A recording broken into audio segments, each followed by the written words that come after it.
और आप देखते हैं आज न्यूज इन फोकस। आज के शो में कौन सी खबरें रहेंगी फोकस में?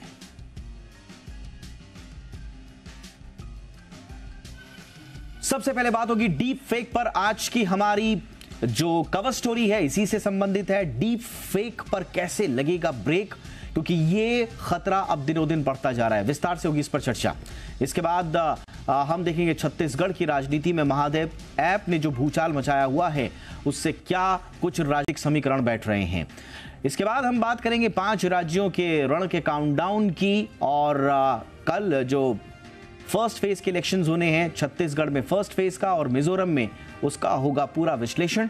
साथ ही साथ दिल्ली मुंबई की हवा जो खराब हो चुकी है उसका भी करेंगे 360 डिग्री एनालिसिस। क्या कुछ सरकारें कर रही हैं, एजेंसीज क्या कर रही हैं। और इसके साथ साथ होगी आज की एक और बड़ी खबर पर बात।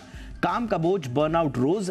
मैकेंजी की रिपोर्ट बताती है कि दुनिया में सबसे ज्यादा बर्नआउट का शिकार हैं भारतीय कर्मचारी। आखिर ऐसा क्यों? एक तरफ 70 घंटे की बात की जाती है प्रोडक्टिविटी बढ़ाने के लिए, तो दूसरी तरफ तो हम ऑलरेडी बर्न आउट हैं। तो क्या है ये माजरा? आज शो में इसी पर बात। और अब जरा फटाफट अंदाज में देख लेते हैं टॉप न्यूज में वो तमाम खबरें जो सुबह से लेकर शाम सुर्खियों में रही। महादेव बेटिंग ऐप को लेकर सियासत गर्मा गई है। छत्तीसगढ़ के सीएम बघेल ने केंद्र सरकार पर आरोप लगाया और कहा कि ऐप पर प्रतिबंध लगाना और आरोपियों को गिरफ्तार करना केंद्र सरकार का काम है। इसके बाद केंद्रीय मंत्री राजीव चंद्रशेखर बघेल सरकार पर आरोप लगाते हुए कहते नजर आए कि छत्तीसगढ़ सरकार ने ऐप से 508 करोड़ रुपए लिए और अब इसका जवाब देना होगा। उधर बघेल ने ऐप पर पूरी तरह से प्रतिबंध लगाने के लिए के मामले की सही तरीके से जांच कराने की भी मांग की है। उनका कहना है कि ये सारा काम तो केंद्र की परिधि में आता है, जिसको चाहें गिरफ्तार करें।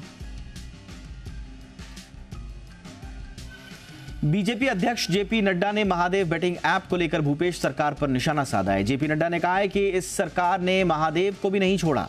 नड्डा ने पूछा कि घोटाला किसने किया। जेपी नड्डा ने सवाल किया कि 508 करोड़ किसको मिला।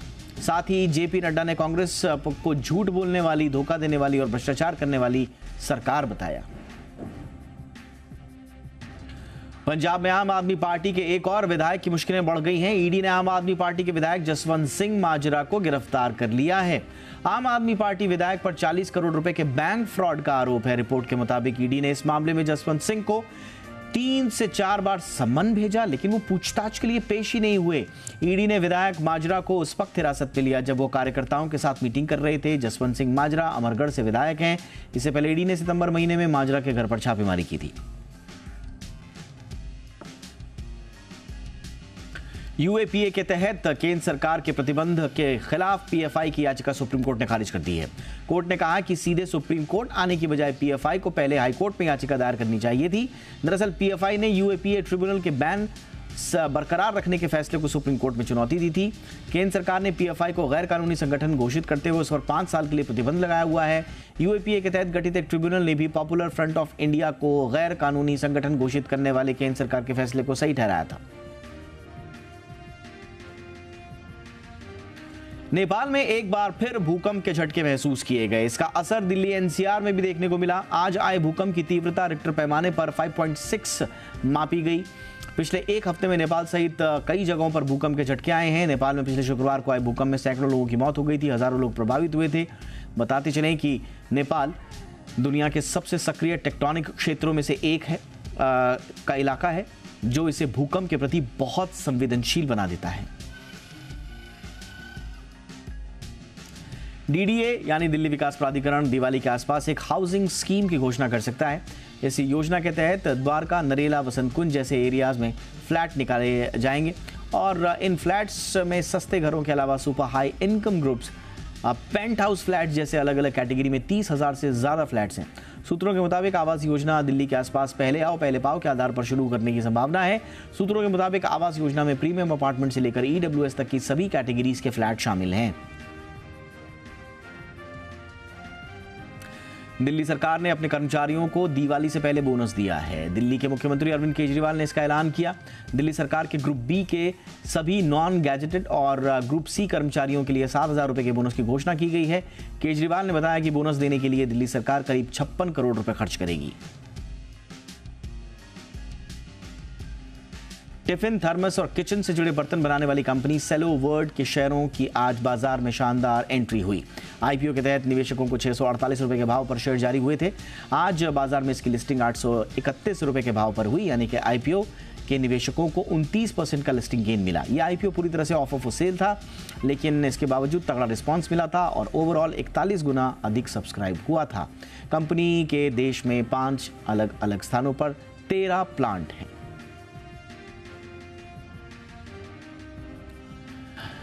ईसैप स्मॉल फाइनेंस बैंक के आईपीओ को शानदार रिस्पांस मिला है। दूसरे दिन तक आईपीओ 8.25 गुना भर गया। निवेशक इस आईपीओ के लिए 7 नवंबर तक आवेदन कर सकेंगे। बैंक ने आईपीओ के लिए 57 से 60 रुपए प्रति शेयर का प्राइस बैंड तय किया है। आईपीओ का साइज 463 करोड़ रुपए है। ईसैप स्मॉल फाइनेंस बैंक ने 1992 में एनजीओ के तौर पर कारोबार की शुरुआत की थी और बाद में बैंकिंग सेक्टर में खुद का विस्तार किया। इसका आईपीओ सफल रहा तो यह शेयर बाजार में लिस्ट होने वाला 6ठा स्मॉल फाइनेंस बैंक होगा।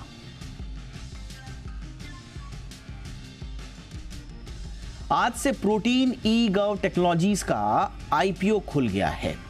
आईपीओ पहले दिन पूरा भरा। इस आईपीओ में 8 नवंबर तक पैसे लगाए जा सकते हैं। आईपीओ का प्राइस बैंड 752 से 792 प्रति शेयर तय किया गया है।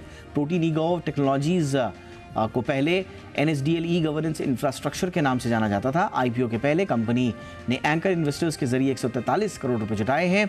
इसके प्रमुख निवेशकों में SBI life insurance, Aditya Birla Sun Life insurance, Baroda BNP Paribas fund and ACM global fund शामिल है। रेटिंग एजेंसी फिच रेटिंग्स ने भारत की मीडियम टर्म ग्रोथ अनुमान को 0.7% बढ़ाकर 6.2% कर दिया है। पहले फिच ने यह अनुमान 5.5% रखा था। दूसरी ओर फिच ने 10 उभरते बाजारों के ग्रोथ अनुमान को घटा दिया है, जो मुख्य रूप से चीन के प्रभाव के कारण है। फिच रेटिंग्स की रिपोर्ट में कहा गया है कि भारत और मेक्सिको के विकास अनुमान में बड़े पैमाने पर वृद्धि की गई है। मेक्सिको को कैपिटल टू लेबर रेशियो के बेहतर आउटलुक से फायदा हुआ है। मेक्सिको का ग्रोथ अनुमान 1.4% से बढ़ाकर 2% कर दिया गया है। उत्तराखंड के मुख्यमंत्री पुष्कर सिंह धामी इन दिनों मुंबई में हैं। अगले महीने यानी कि 8 और 9 दिसंबर को देहरादून में होने वाले उत्तराखंड ग्लोबल इन्वेस्टर्स समिट को सफल बनाने के लिए वो अलग अलग राज्यों के साथ ही विदेशों का दौरा भी कर रहे हैं। मुंबई में नेशनल स्टॉक एक्सचेंज पहुंचकर आज सीएम धामी ने एनएसई के अधिकारियों को भी उत्तराखंड आमंत्रित किया। नेशनल स्टॉक एक्सचेंज के MD and CEO Ashish Kumar Chauhan ने कहा कि उत्तराखंड में एंटरप्रेन्योरशिप अपॉर्चुनिटीज को बढ़ाने के लिए एनएसई राज्य के युवाओं को प्रशिक्षण देने के लिए तैयार है। उन्होंने कहा कि राज्य के दूर दराज के क्षेत्रों में भी राज्य सरकार के सहयोग से निशुल्क ट्रेनिंग्स दी जाएंगी।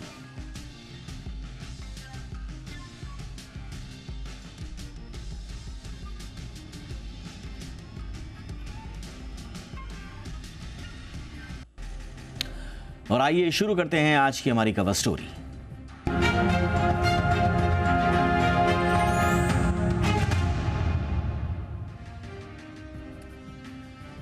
इन दिनों साउथ एक्ट्रेस रश्मिका मंदाना का एक वीडियो खूब वायरल हो रहा है, जिसे एआई की डीप फेक टेक्नोलॉजी की मदद से बनाया गया था।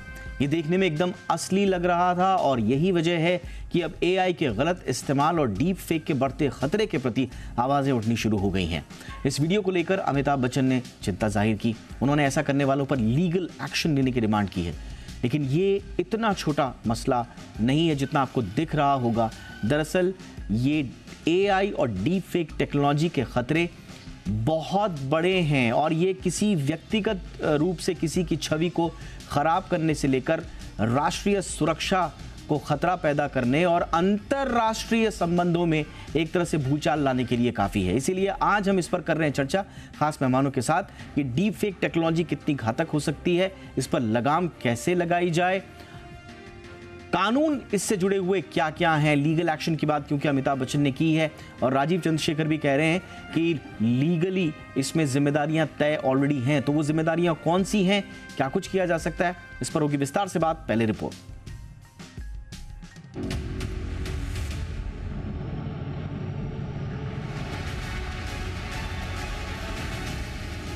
डीप फेक का डरावना सच ये है कि इसमें आर्टिफिशियल इंटेलिजेंस का इस्तेमाल होता है, जो किसी भी मीडिया फाइल की नकली कॉपी बना लेता है, लेकिन हूबहू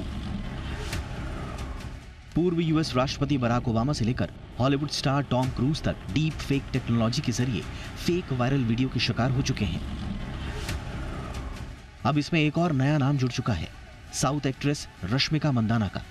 एक्ट्रेस का डीप फेक वीडियो इंटरनेट पर वायरल कर दिया गया। दरअसल ये ब्रिटिश इंडियन महिला ज़ारा पटेल का एक पुराना वीडियो है, जिसमें ज़ारा पटेल लिफ्ट में एंट्री करती दिखाई दे रही हैं। उसी वीडियो का एआई के जरिए डीप फेक कर रश्मिका मंदाना का हूबहू वीडियो बना दिया गया और इस वीडियो को वायरल कर दिया गया। ये उसी वीडियो से ली गई तस्वीर है जिसे एआई की डीप फेक टेक्नोलॉजी की मदद से बनाया गया। इस वीडियो को देखकर यह पहचानना मुश्किल है कि यह फेक है या नहीं, यानी किसी भी फोटो के जरिए किसी का भी फेक वीडियो तक बनाया जा सकता है। यही नहीं, किसी की आवाज से भी छेड़छाड़ की जा सकती है। अब एआई के गलत इस्तेमाल और डीप फेक के बढ़ते खतरे के प्रति आवाज भी उठनी शुरू हो गई है। इस वीडियो को लेकर अमिताभ बच्चन ने भी चिंता जाहिर की। उन्होंने ऐसा करने वालों पर लीगल एक्शन लेने की डिमांड की है। उन्होंने एक्स पर पोस्ट शेयर करते हुए लिखा कि यह कानूनी तौर पर मजबूत मामला है और इस पर कार्रवाई होनी चाहिए। आपको बताएं कि जी बिजनेस ने डीप फेक से जुड़े खतरों को प्रमुखता से उठाया है, जिसे देखते हुए सरकार ने भी फेसबुक, इंस्टाग्राम, व्हाट्सएप, यूट्यूब और ट्विटर जैसी सोशल मीडिया कंपनियों को डीप फेक इमेजरी और इससे जुड़े कंटेंट को हटाने के लिए जरूरी कदम उठाने को कहा था। इसके बाद अप्रैल महीने में डीप फेक को लेकर नए आईटी नियम भी लाए गए। इसके मुताबिक जैसे ही कोई यूजर वीडियो या सूचना को फेक रिपोर्ट करता है तो 36 घंटे के अंदर इसे हटाने का नियम है। अगर प्लेटफॉर्म ऐसा नहीं करता तो नियम संख्या 7 के तहत ऐसे प्लेटफॉर्म्स को कोर्ट में घसीटा जा सकता है। अब इस मामले पर आईटी मंत्रालय के केंद्रीय राज्य मंत्री राजीव चंद्रशेखर ने एक बार फिर से टिप्पणी की है। उन्होंने कहा है कि डीप फेक दरअसल ज्यादा खतरनाक है और सोशल मीडिया प्लेटफॉर्म्स को यह सुनिश्चित करना चाहिए कि मिस इन्फॉर्मेशन उनके प्लेटफॉर्म से शेयर न होने पाए। राजीव चंद्रशेखर ने इस वीडियो को लेकर एक्स पर लिखा कि अप्रैल 2023 में आईटी नियमों में प्लेटफॉर्म्स की कानूनी जिम्मेदारी तय की गई थी और इसके मुताबिक कोई भी गलत जानकारी प्लेटफॉर्म पर शेयर नहीं कर सकता है। ब्यूरो रिपोर्ट, जी मीडिया। बहुत ही खास मेहमान इस वक्त हमारे साथ जुड़ रहे हैं। दीपिका सिंह हमारे साथ हैं, सीईओ हैं डीप साइट्स की और जानी मानी साइबर और डीप फेक एक्सपर्ट भी हैं। बहुत बहुत स्वागत है दीपिका आपका हमारे शो पर। हमारे साथ हैं आशुतोष श्रीवास्तव, जाने माने एडवोकेट हैं सुप्रीम कोर्ट में। आशुतोष, आपका भी बहुत बहुत स्वागत है। आशुतोष, मैं चर्चा की शुरुआत आपसे कर रहा हूं और चूंकि अमिताभ बच्चन ने कहा कि ये एक बहुत मजबूत मामला हो सकता है जिस पर लीगल एक्शन लिया जाए, और उधर राजीव चंद्रशेखर भी कह रहे हैं कि साहब हमने तो जिम्मेदारी पहले से तय की हुई है, तो कानूनी डीप फेक को लेकर कानूनी स्थिति क्या है? जी देखिए, जो हमारा इंफॉर्मेशन टेक्नोलॉजी एक्ट है 2000 का, जिसको टाइम टू टाइम अमेंड किया गया है, उसमें जो है इसका प्रोविज़न रखा गया है कि अगर कोई मॉर्फिंग करता है या डीप फेक बनाता है तो उसके लिए जो है पनिशमेंट जो है 3 साल तक का जो है इम्प्रिजनमेंट उसमें डिफाइंड है। वहाँ तक कि 2 लाख का जो है फ़ाइन भी जो है लगाया जा सकता है कोर्ट द्वारा। और इसके लिए अगर किसी का भी वीडियो जो कि गलत तरीके से ट्रांसमिट होता है, कैप्चर होता है और उसको जो है किसी भी प्लेटफॉर्म पे उसको फेक तरीके से अगर चलाया जाता है तो वो व्यक्ति जो अग्रीव्ड है वो जाकर के तुरंत इस पे जो है एफआईआर कर सकता है और एफआईआर रजिस्टर होने के बाद जो है पुलिस तुरंत जो है एक्शन में उसको आना है। और उसके बाद जो है इसमें जो नॉन बेलेबल सेक्शंस भी हैं अलग से, जिसके तहत जो है अरेस्ट किया जा सकता है, पूरा इन्वेस्टिगेशन किया जा सकता है, तो प्रावधान बने हुए हैं। इसके अलावा भी जैसे डिफामेशन के लिए अगर हम देखें तो इंडियन पेनल कोड में जो है सेक्शन 499 में डिफाइन किया गया है। सेक्शन 500 जो है पनिशमेंट प्रेस्क्राइब करता है जिसमें कि 2 साल तक का जो है पनिशमेंट दिया जा सकता है। इसके अलावा अगर कोई ऑप्सीन जो है वीडियो किसी का बनाता है मॉफ करके, तो उसमें भी जो है सेक्शन 67A है आईटी एक्ट का, जिसमें 5 साल तक का पनिशमेंट है और हेवी पेनल्टीज़ का प्रोविज़न है। तो ये सारे जो कानून हैं उसमें ऑलरेडी प्रावधान बने हुए हैं जी। और इसके अलावा जो है जो इंफॉर्मेशन टेक्नोलॉजी जो हमारा मिनिस्ट्री है उन्होंने भी इसमें कुछ अमेंडमेंट किया 2023 में और उन्होंने कहा कि जो भी इंटरमीडियरीज हैं जिस प्लेटफॉर्म से पे इस तरह के जो वीडियोस वायरल होते हैं या चलते हैं, उनकी भी जिम्मेदारी बनती है। मैं इस पर आऊंगा अलग से, एब्सोल्युटली आशुतोष, इस पर मैं आऊंगा अलग से कि जो इंटरमीडियरीज हैं, जो ये प्लेटफॉर्म जो मिस इन्फॉर्मेशन को फैलाने का एक ग्राउंड बन रही हैं, उनकी जिम्मेदारी है क्या नहीं, उस पर मैं आऊंगा।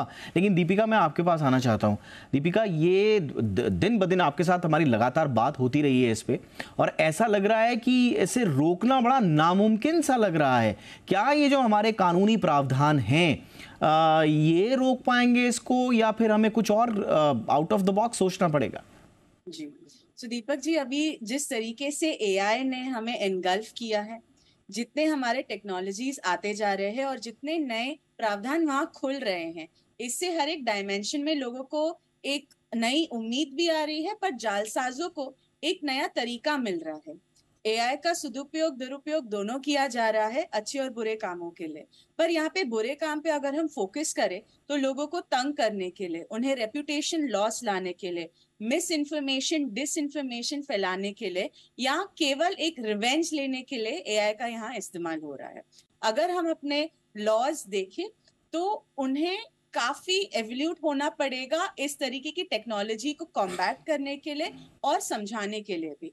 इनफैक्ट हमारे जो इंफॉर्मेशन टेक्नोलॉजी रूल्स है उसमें कई अभी अमेंडमेंट्स आ रहे हैं बहुत तेजी से। अगर आप देख रहे हैं, इतने अमेंडमेंट्स इतने कंजिक्यूटिवली इतनी तेजी से इतने दूर तक नहीं आते थे। ये इसलिए हो रहा है because the type of crimes specially after the pandemic are increasing, are evolving.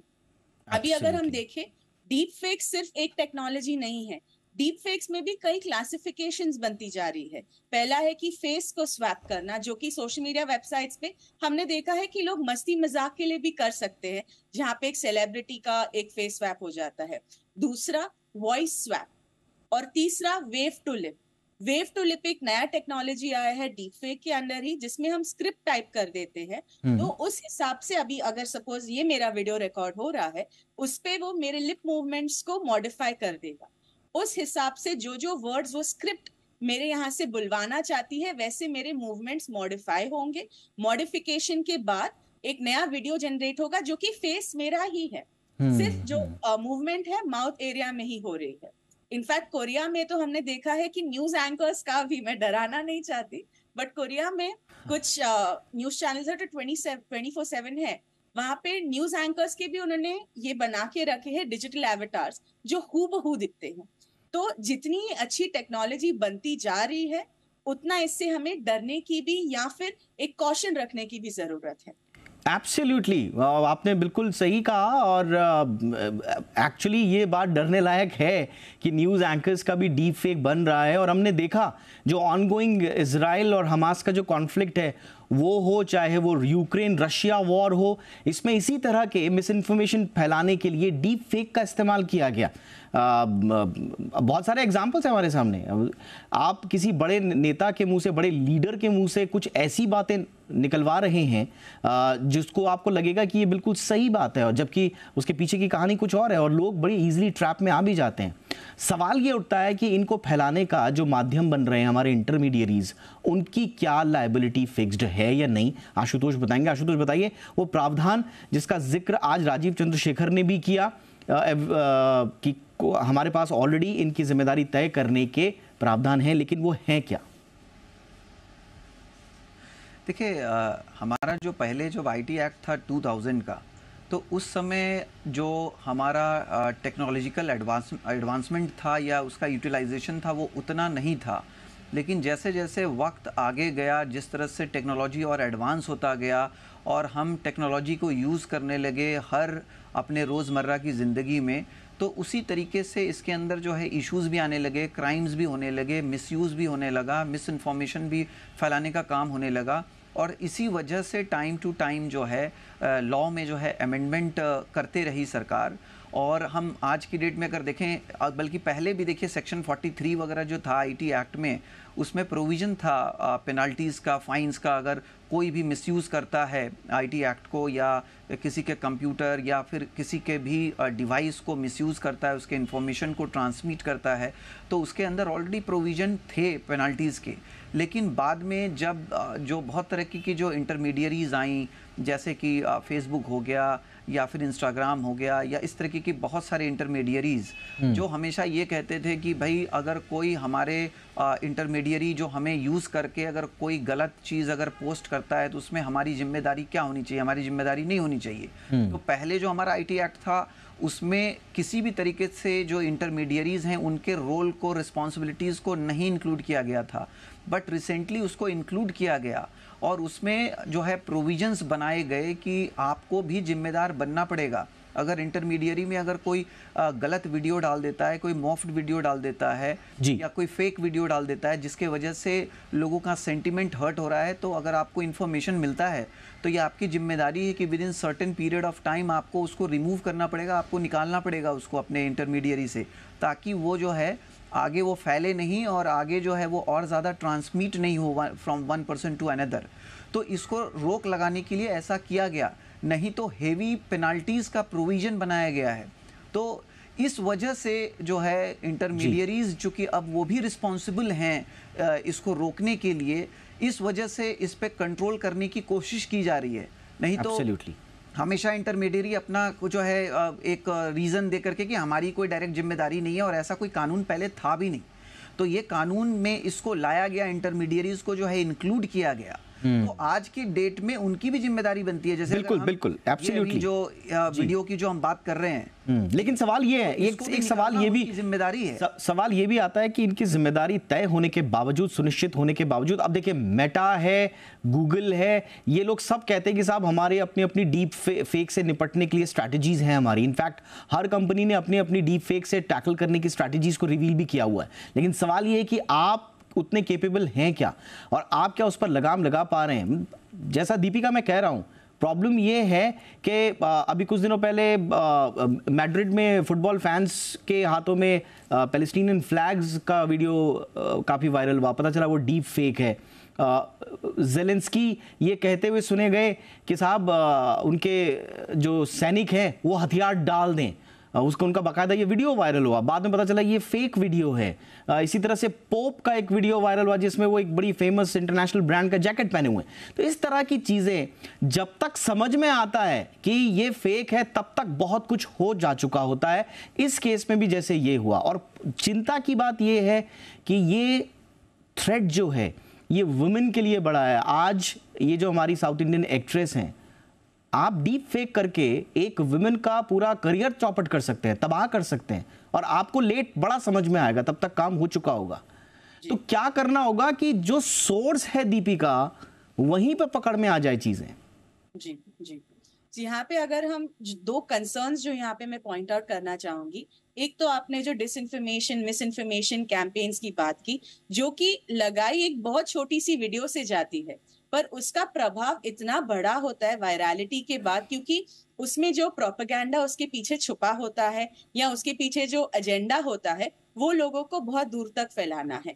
इसके लिए controversial statements, controversial videos, and अभी तो हमारे नेक्स्ट ईयर जनरल इलेक्शंस भी आने वाले हैं। उसमें हम यह भी देख रहे हैं कि अगर जनवरी ऑनवर्ड्स ऐसे कुछ वीडियोस आते जाए जो नेशनल सिक्योरिटी को हर्ट करे, तो एटलीस्ट हमारे एनफोर्समेंट अथॉरिटीज को विद सोशल मीडिया कंपनीज यहाँ तैनात होना चाहिए।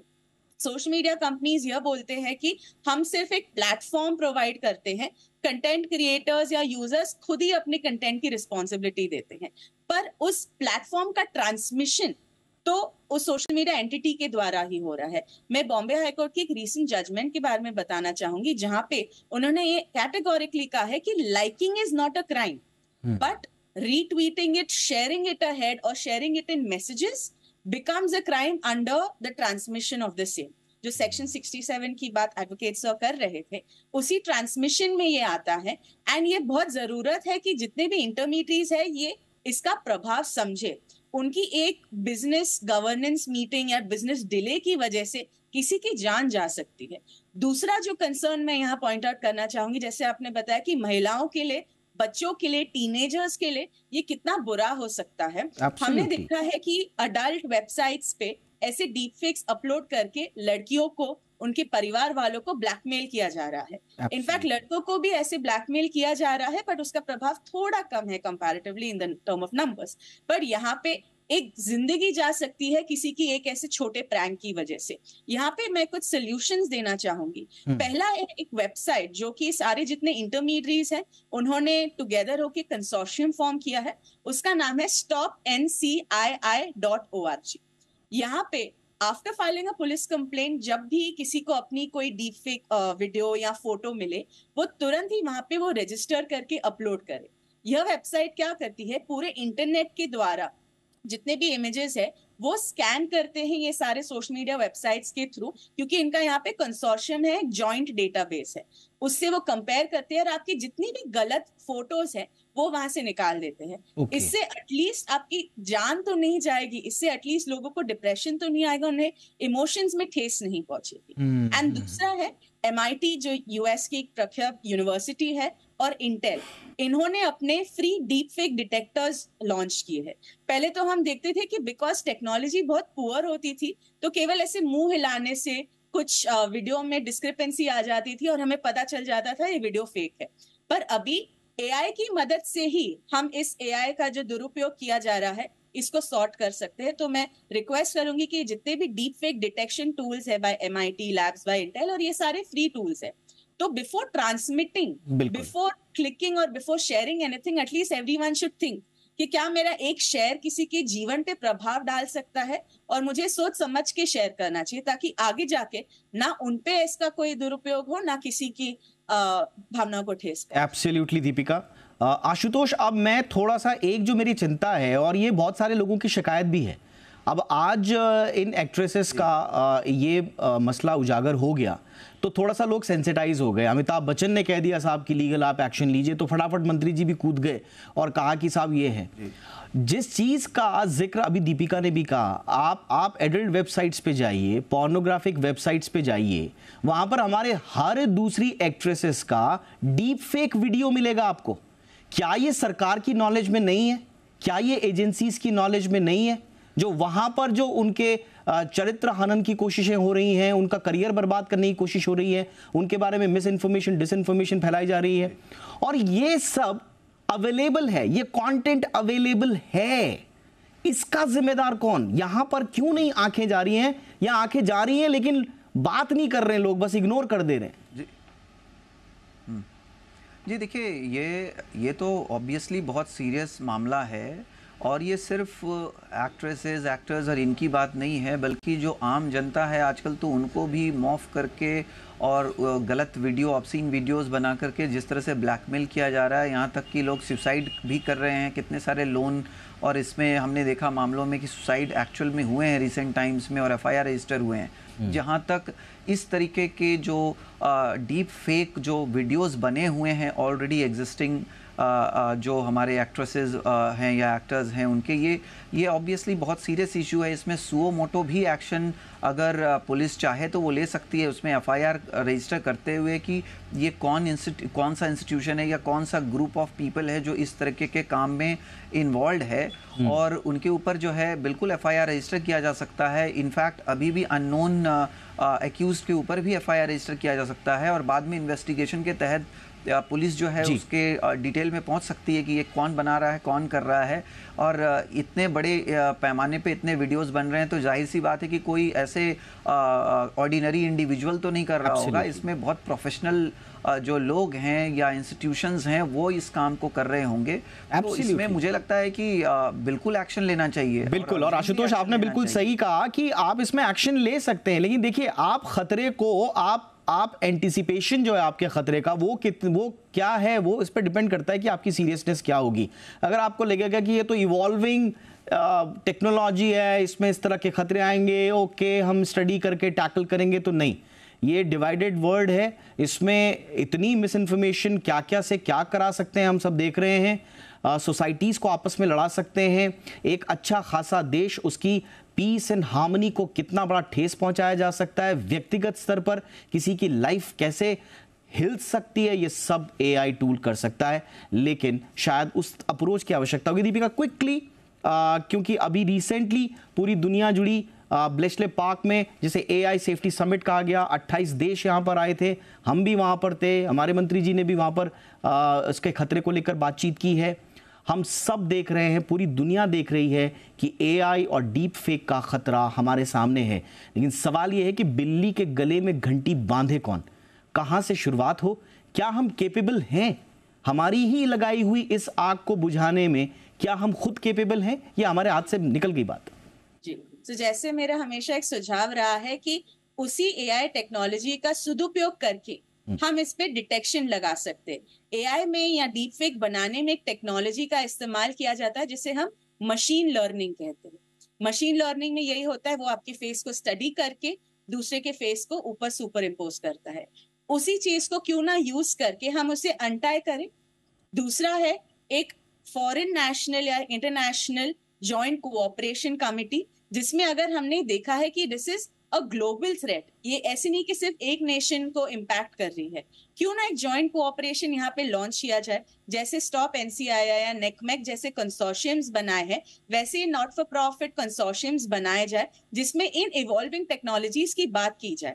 इसका जो जेस्टेशन साइकिल है, हम वो जितना कम करेंगे उससे ये क्राइम्स बहुत कम होंगे, क्योंकि अभी ये क्राइम सिर्फ फनी वीडियोस या फनी ऑडियोज तक नहीं है, लोगों के रेप्यूटेशन, उनके जान तक बनाए हैं। एटलीस्ट ये एक वेकअप कॉल होगा हमारी सरकारों के लिए, जॉइंटली एक एक्शन लेने के लिए विद सोशल मीडिया कंपनीज, ताकि हम एआई का और जितनी भी टेक्नोलॉजीज का अच्छे से सदुपयोग करें।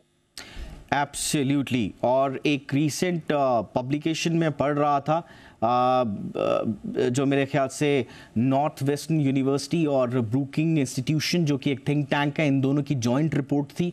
उसमें बहुत एक इम्पॉर्टेंट बात कही गई थी कि डीप फेक कोई ऐसी टेक्नोलॉजी नहीं है कि इसमें कोई बहुत बड़ा इसमें स्किल चाहिए, सिद्धहस्तता चाहिए।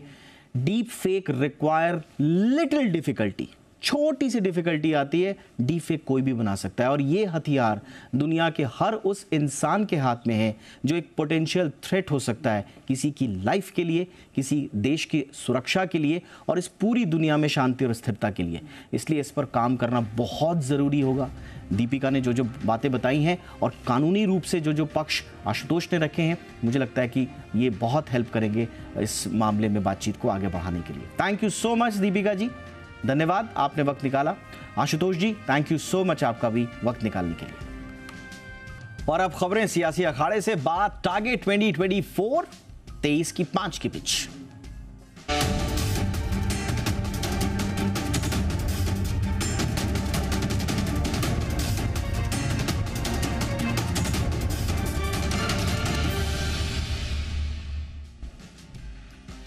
तो छत्तीसगढ़ में पहले चरण की 20 सीटों और मिजोरम की सभी 40 सीटों पर कल वोट डाले जाएंगे। छत्तीसगढ़ के बस्तर, कांकेर, नारायणपुर, कोंडागांव, बीजापुर, अंतागढ़, जगदलपुर, चित्रकूट, दंतेवाड़ा, केशकाल, कोंटा, भानुप्रतापपुर, मोला मानपुर, खुज्जी, डोंगरगांव, राजनांदगांव, डोंगरगढ़, खैरागढ़, कवर्धा और पंडरिया में कल मतदान होगा। छत्तीसगढ़ में बाकी बची 70 सीटों पर 17 नवंबर को मतदान होगा। दोनों राज्यों में वोटों की गिनती बाकी राज्यों के साथ ही 3 दिसंबर को होगी।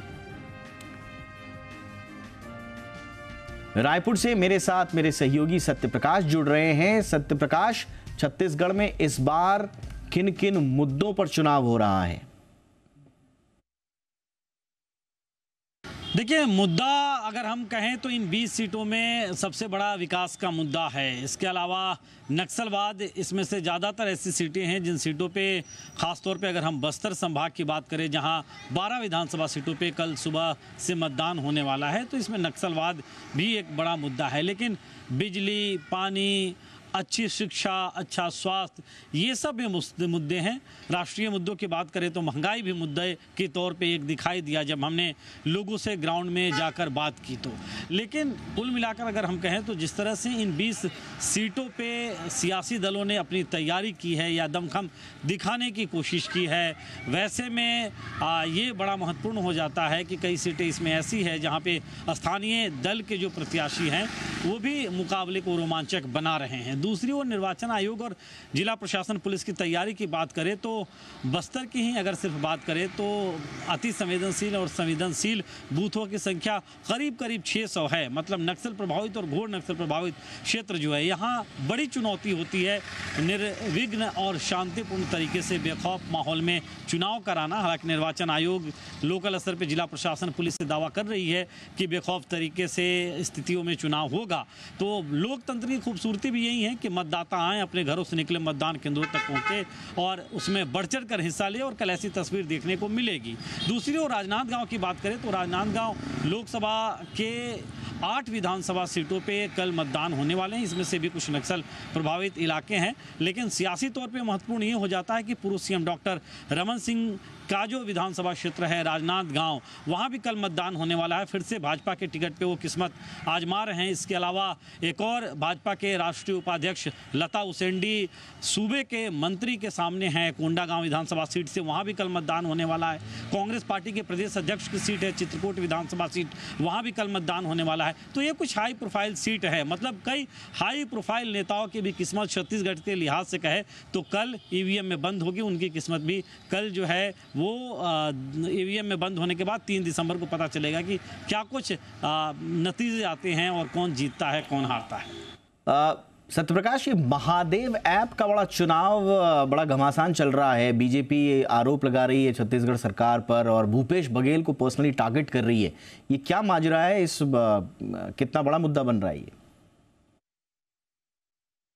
देखिए, फिलहाल वक्त में राजनीतिक तौर पे तो ये मुद्दा गर्म है, इससे इनकार नहीं किया जा सकता। लेकिन छत्तीसगढ़ में ये जो राजनीति का केंद्र बिंदु रहा है वो धान और किसान रहा है पिछले सालों में अगर हम देखें तो। और इस बार घोषणा पत्र में चाहे भाजपा हो या कांग्रेस, धान और किसानों पे पुरजोर जोर जो है वो दिखाई दिया है। लेकिन हाँ, ये ज़रूर है कि पिछले दिनों में जिस तरह से ये मामला सामने निकल के आया या भाजपा इस मामले पे माइलेज लेने की कोशिशें भी लगातार कर रही है। अब ये 3 दिसंबर को नतीजे बताएंगे कि आखिर इसका इम्पैक्ट कितना है। लेकिन हाँ, ये ज़रूर है कि इस मुद्दे को एक बड़ा मुद्दा बनाने की कोशिश सियासी तौर पर भाजपा करती हुई दिखाई दी है पिछले दिनों में।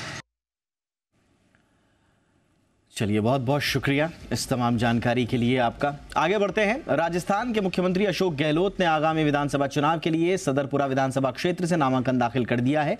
गहलोत के नामांकन दाखिल करते वक्त हजारों की संख्या में कांग्रेस कार्यकर्ता भी साथ पहुंचे और कांग्रेस जीतेगी के नारे लगाए। अशोक गहलोत ने सरदारपुरा सीट के लिए नामांकन दाखिल किया है। इस दौरान उनके साथ उनकी पत्नी और बेटे भी मौजूद रहे। वहीं नामांकन से पहले उन्होंने अपनी बहन के घर जाकर उनका आशीर्वाद लिया। सभी 200 विधानसभा क्षेत्रों में वोटिंग 25 नवंबर को होगी और मतगणना जो है वो सभी राज्यों के साथ 3 दिसंबर को होगी। दुनिया के मुल्कों में हो रही है, दुनिया में नहीं, देश के राज्य में हो रही है, केंद्र में हो रही है, तो हमारी स्कीमों की चर्चा हो रही है, हमारे कानून की चर्चा हो रही है, राजस्थान की चर्चा हो रही है। पहली बार हो रहा है।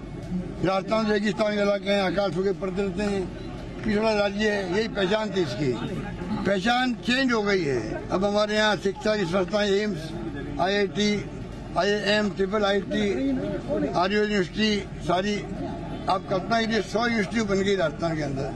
पहली बार मैं मुख्यमंत्री था, अच्छी थी। राजधानी दिल्ली में एक बार फिर ऑड इवन लागू होने जा रहा है। बढ़ते प्रदूषण के बाद दिल्ली सरकार ने 13 से 20 नवंबर तक इसे लागू करने का फैसला किया है। सरकार के फैसले के मुताबिक BS3 पेट्रोल और BS4 डीजल कार पर बैन जारी रहेगा और किसी भी तरह के निर्माण कार्य नहीं होंगे।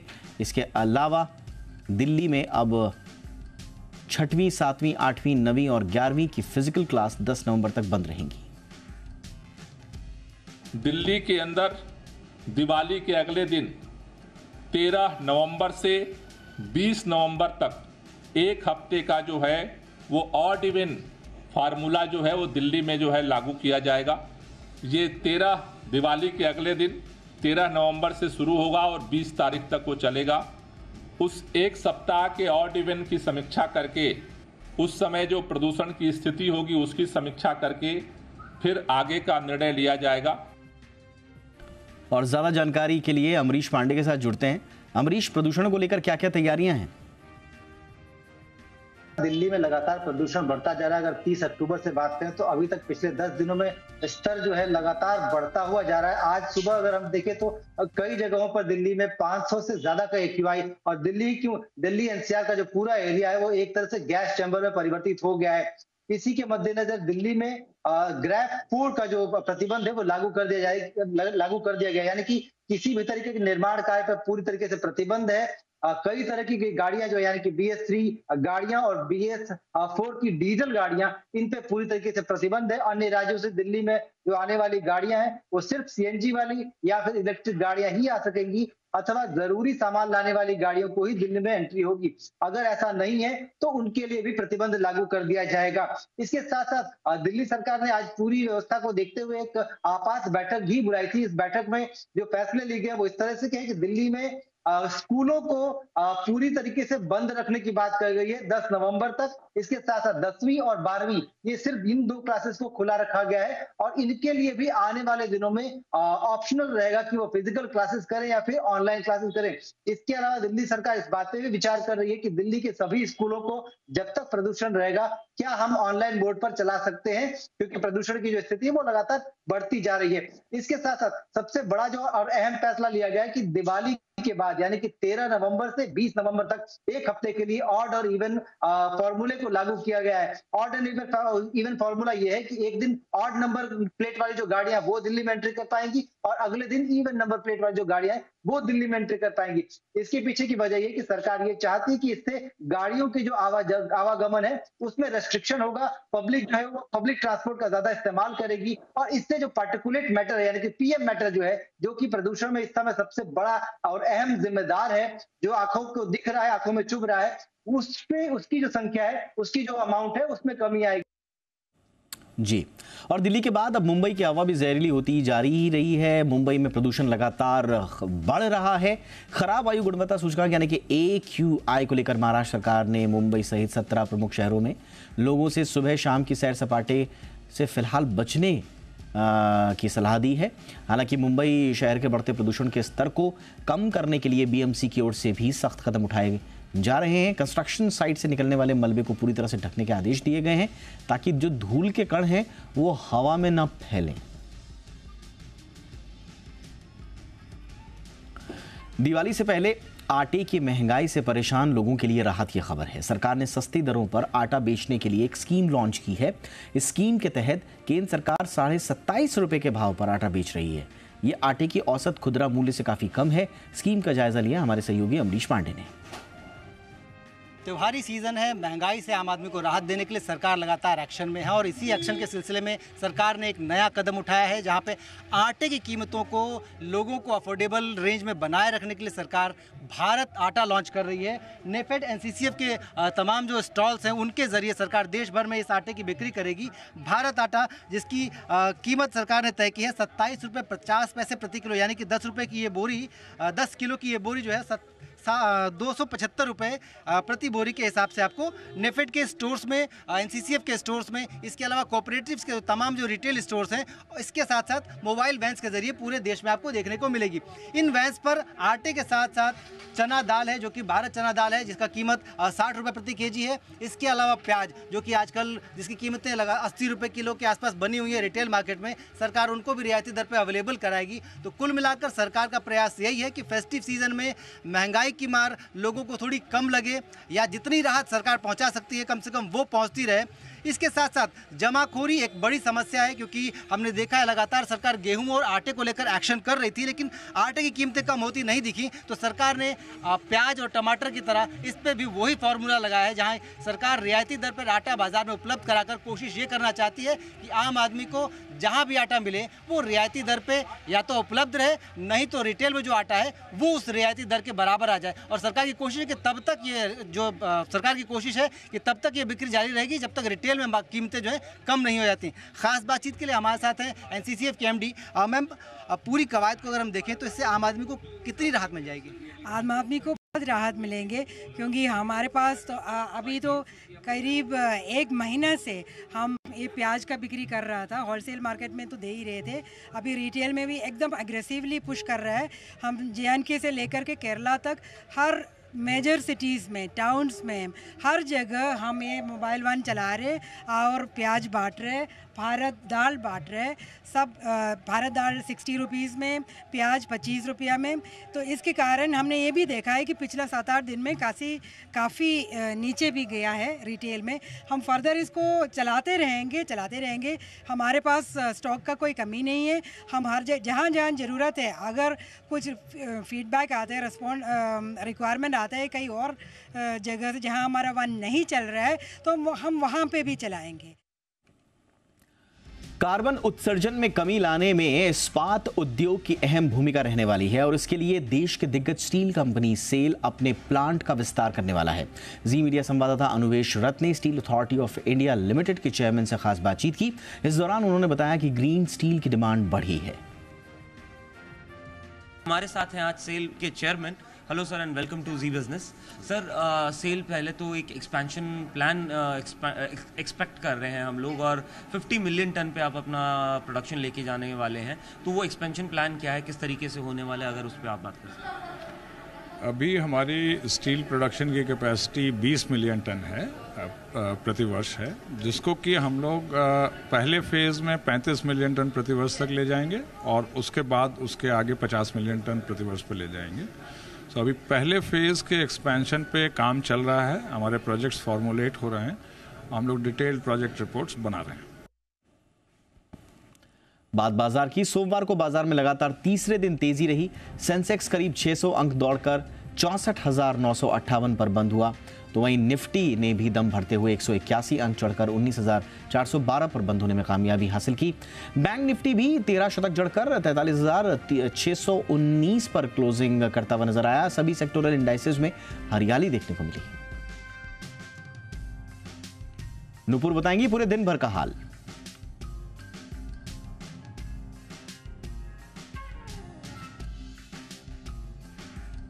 शुरुआत तेजी के साथ होते हुए देखिए, मजबूत ग्लोबल संकेतों के बाद आज निफ्टी में भी 180 अंक की बढ़त आपको नजर आएगी। बैंक निफ्टी की बात करें तो 300 अंक चढ़कर आज बंद होते हुए दिखा। 19,400 का लेवल निफ्टी ने पार किया और पूरे ही दिन अच्छी बढ़त के साथ ट्रेडिंग आपको होती हुई नजर आई। नतीजों के दम पे काफी सारे स्टॉक्स फोकस में थे, काफी सारे सेक्टर्स भी आज फोकस में आए। मोस्ट ऑफ द इंडिसेस आज हरे निशान में ट्रेड करते हुए दिख रहे थे। स्टॉक्स के साथ शुरुआत करते हैं। कमजोर नतीजों के बावजूद डिवीज में आज 5% का बड़ा अपमूव देखने को मिला। कॉन्फ्रेंस कॉल में कंपनी ने कहा है कि आने वाले जो क्वार्टर्स है वो थोड़े बेहतर हो सकते हैं, जिसके चलते एक बड़ा मूव यहाँ पे देखने को मिला। आयशर मोटर्स 2.5% ऊपर आज आपको दिखेगा। हीरो मोटोकॉर्प और L&T में भी 2 से 2.5% की तेजी आज के दिन नजर आई। लेकिन लूजर्स में SBI नतीजों के बाद थोड़ा फिसलता हुआ दिखा। HUL, टाइटन और टाटा मोटर्स में देखिए तो थोड़े मुनाफा वसूली, हालांकि बहुत ही हल्की फुल्की मुनाफा वसूली इन स्टॉक्स में आज देखने को मिली। लेकिन काफी सारे नतीजों के दम पे आज स्टॉक्स फोकस में थे। आती इंडस्ट्रीज मजबूत नतीजों के बाद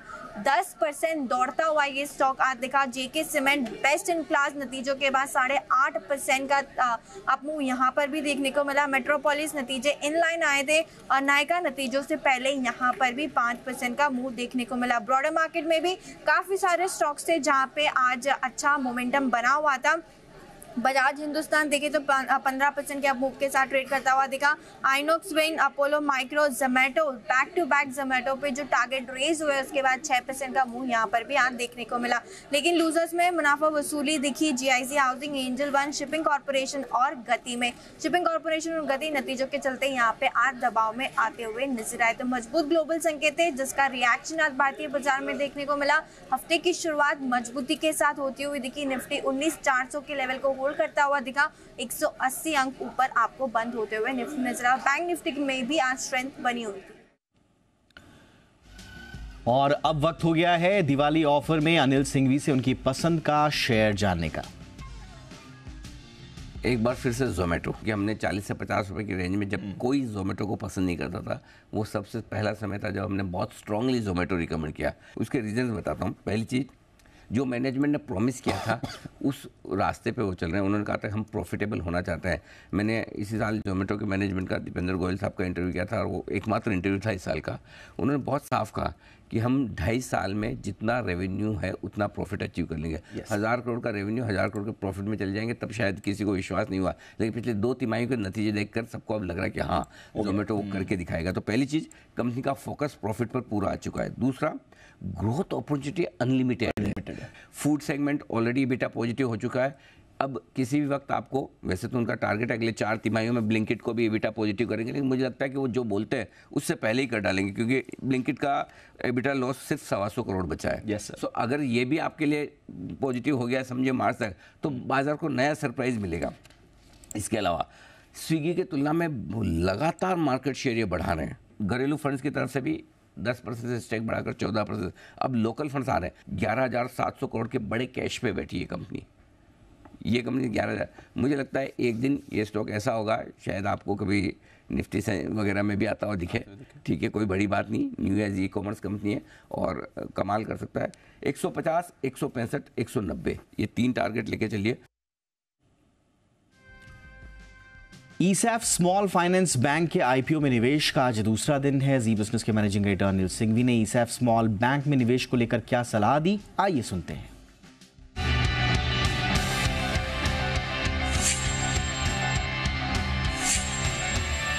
वैल्यूशन तो काफ़ी आकर्षक है दीप। अगर इस स्टॉक को आप बुक वैल्यू के लिहाज से देखें तो अपने 1.5 1.4 टाइम बुक वैल्यू पर ये ट्रेड कर रहा है लिस्टिंग के बाद, जो कि दूसरे स्मॉल फाइनेंस बैंक के मुकाबले में वैल्यूशन गैप छोड़ा है, पहली चीज़।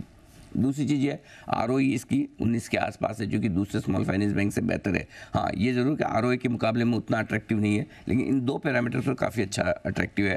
प्रमोटर्स का बैकग्राउंड बहुत स्ट्रॉन्ग है, ऑलरेडी बैंकिंग सेक्टर का और माइक्रो लेंडिंग का इनका अच्छा खासा अनुभव है, वो आप देख ही सकते हैं, वो फ़ायदा आएगा। नेगेटिव में एक ही चीज़ कह सकते हैं कि ज़्यादातर प्रेजेंस दक्षिण भारत के राज्यों में है।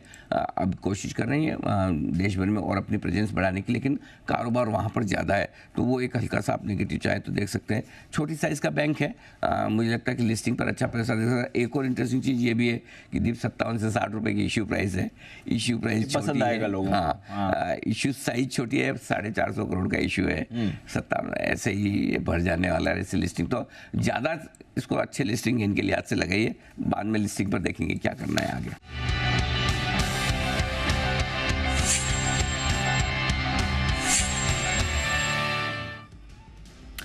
इंडिया 360 में आज बस इतना ही। #ZDIA360 याद रखिए। कोई राय कोई सुझाव हो तो जरूर भेजिएगा। नमस्कार।